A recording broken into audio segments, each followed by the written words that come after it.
आफ्ताब के polygraph test में बड़ा खुलासा हुआ है।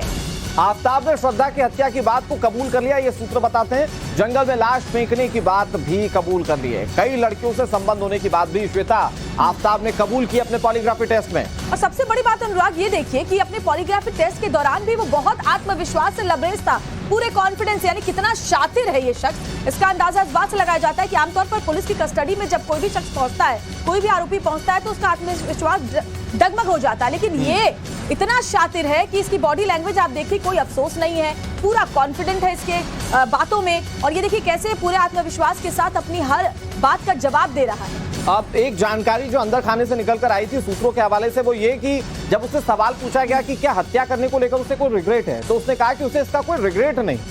ये एक बड़ी बात है। उसका आत्मविश्वास ये बताता है कि वो कैसे इस हत्या को प्लान कर रहा था। खुद इस बात की भी जानकारी जो ऑफिशियल सूत्र है उन्होंने दी है कि अकस्मात ये सब कुछ नहीं हुआ, बल्कि इसके लिए प्लानिंग आफ्ताब की ओर से की गई थी। मोहित हमारे साथ जुड़े हुए। मोहित, सूत्रों के हवाले से क्या और पुख्ता जानकारी इस पॉलीग्राफी टेस्ट को लेकर सामने आई है, क्योंकि जो बातें अभी तक शुरुआती तौर पर फौरी तौर पर निकल कर आ रही है उसमें ये जरूर पता चल रहा है कि ये यकायक नहीं हुआ, ये सब कुछ प्लान्ड था आफ्ताब की ओर से।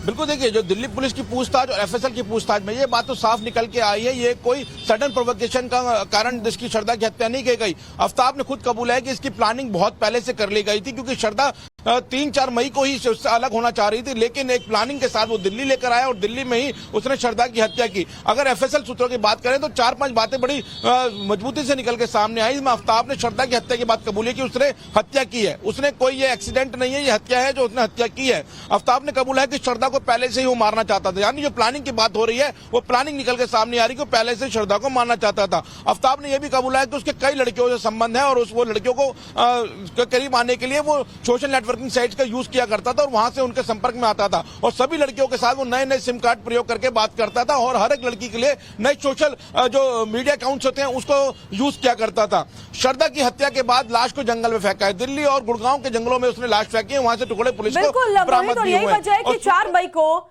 चली गई थी श्रद्धा उसे छोड़ करके, लेकिन फिर उसे वो मनाकर वापस लाता है, क्योंकि पहले से उसने प्लानिंग अनुराग कर रखी थी।